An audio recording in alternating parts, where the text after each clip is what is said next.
VOA This Morning.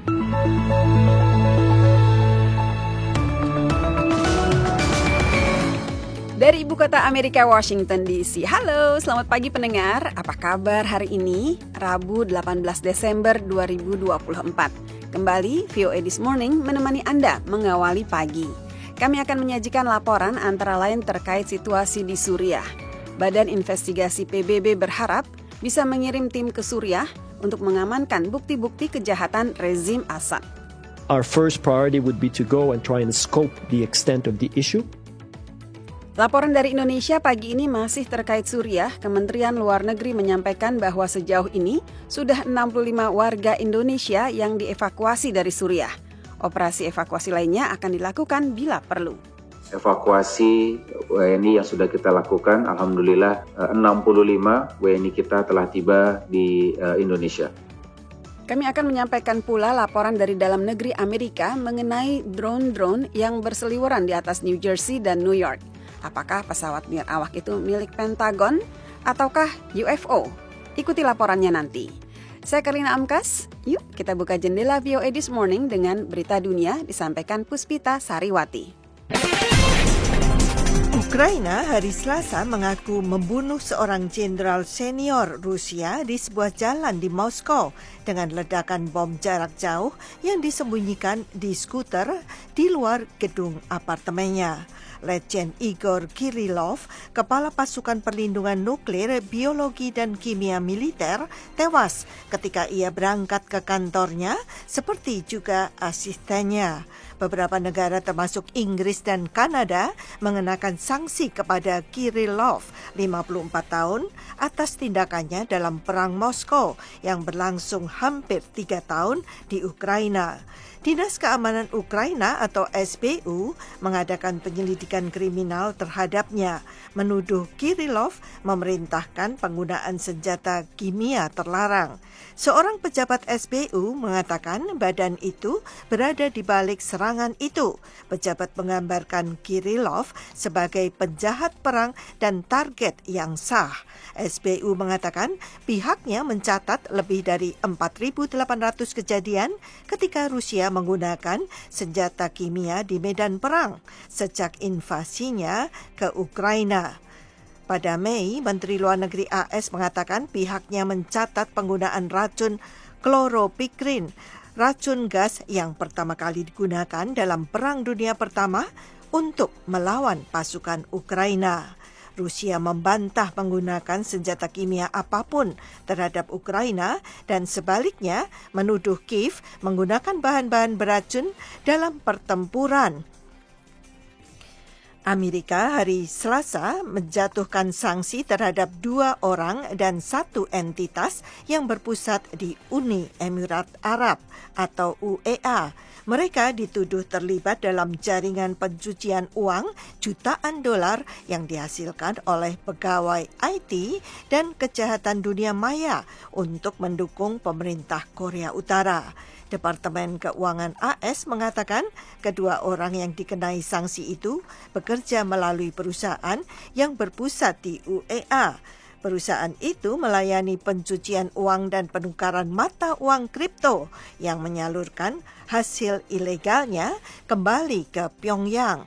Tindakan sanksi hari Selasa terjadi ketika AS berupaya memotong pendanaan untuk program senjata pemusnah massal dan rudal balistik Korea Utara, kata Departemen Keuangan. Ketika Korea Utara terus merencanakan upaya kriminal yang rumit untuk mendanai program senjata pemusnah massal dan rudal balistik termasuk melalui eksploitasi aset-aset digital, Departemen Keuangan AS tetap berfokus untuk menghalangi jaringan yang menyalurkan dana ke rezim tersebut, kata Bradley Smith, Wakil Menteri Keuangan AS untuk Terorisme dan Intelijen Keuangan.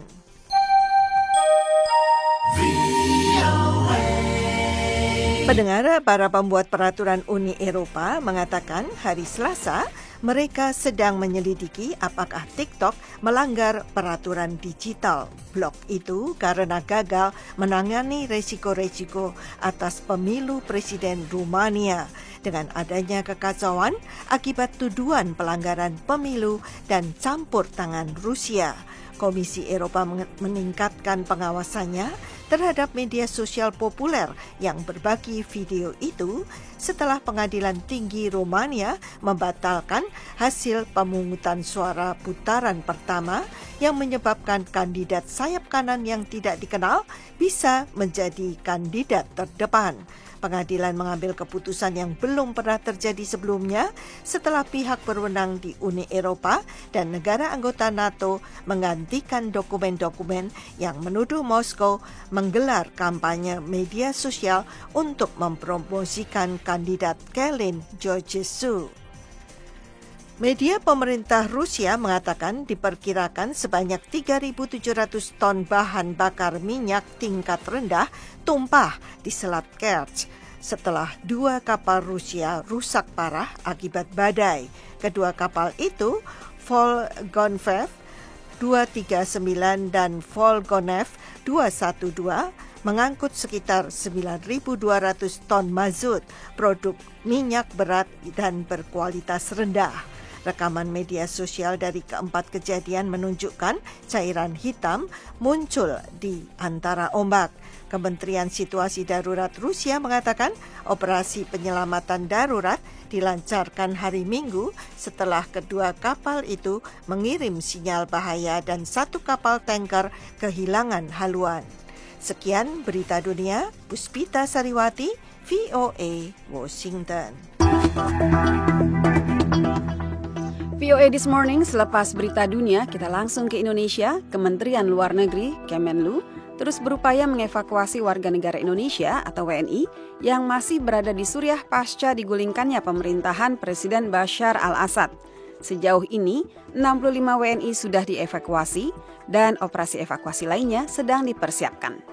Pasca penggulingan pemerintahan Presiden Bashar al-Assad oleh kelompok militan Islam Hayat Tahrir al-Syam atau ATS, pemerintah Indonesia melalui Kedutaan Besar Republik Indonesia di Ibu Kota Damaskus berupaya mengevakuasi warga negara Indonesia di sana. Direktur Pelindungan Warga Negara Indonesia Kementerian Luar Negeri Juda Nugraha mengatakan hingga saat ini 65 WNI sudah dievakuasi lewat 2 gelombang, yaitu melalui jalan darat dari Damaskus ke Beirut, Lebanon, lalu diterbangkan dengan penerbangan komersil ke Indonesia. Hingga saat ini dapat kami sampaikan sudah ada 2 gelombang evakuasi WNI yang sudah kita lakukan. Alhamdulillah 65 WNI kita telah tiba di Indonesia. Terdiri dari 47 pekerja migran, 18 yang memang berada di Suriah, keluarga. Dari sisi gender 55 perempuan, 10 laki-laki. Dan dari asal berasal dari 10 provinsi. Hingga saat ini tercatat ada 83 WNI yang sudah menyatakan kesediaannya untuk dievakuasi dari Suriah dan Kemlu sedang mengupayakan operasi evakuasi tahap ketiga.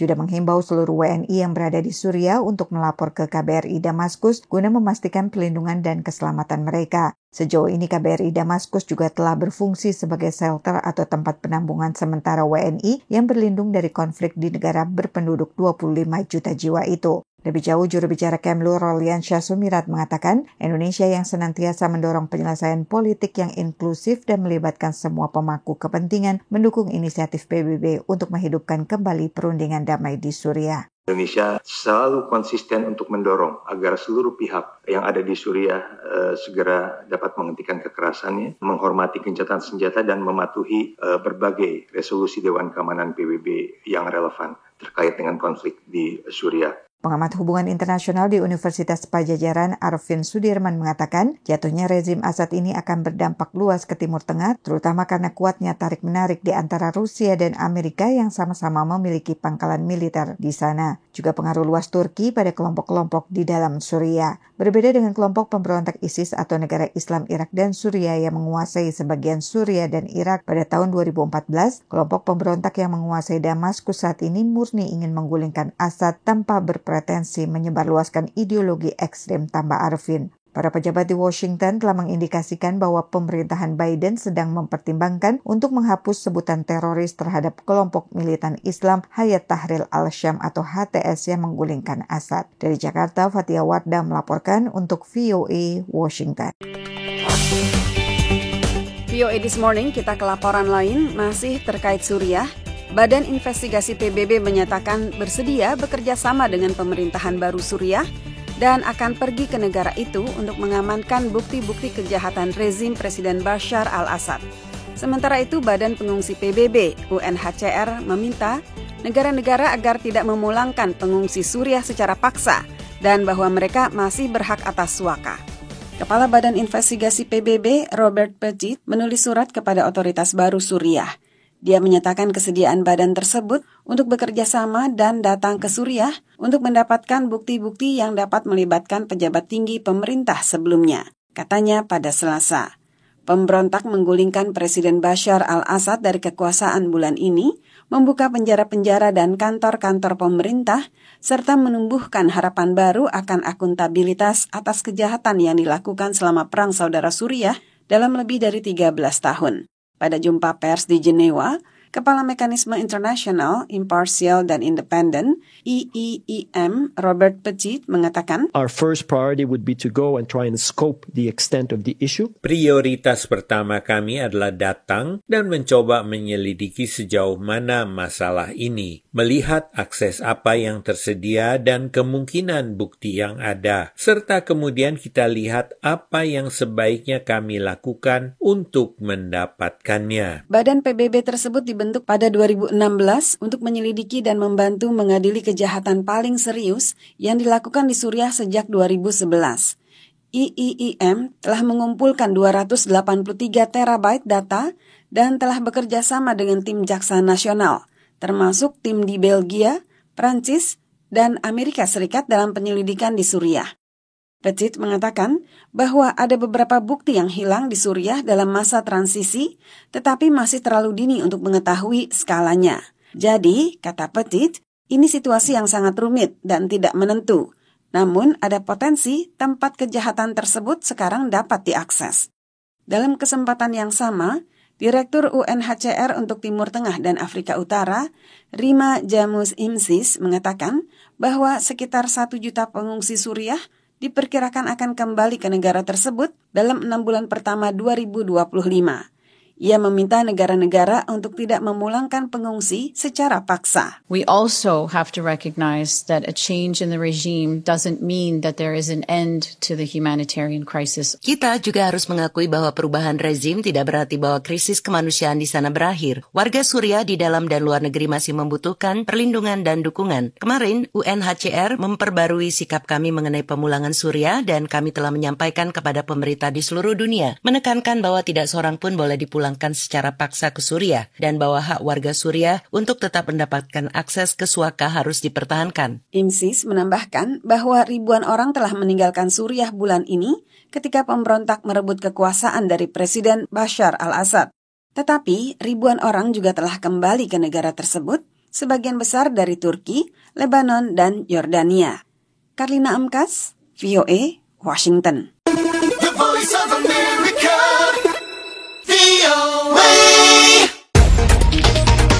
VOA This Morning kita beralih ke laporan lain, kali ini dari dalam negeri Amerika. Apa yang terjadi di udara New Jersey dan New York? Dalam beberapa minggu ini, sejumlah drone berseliweran di langit kedua negara bagian di pantai timur Amerika tersebut. Orang-orang, mulai dari penduduk sampai presiden terpilih, bertanya-tanya, ada apa ya?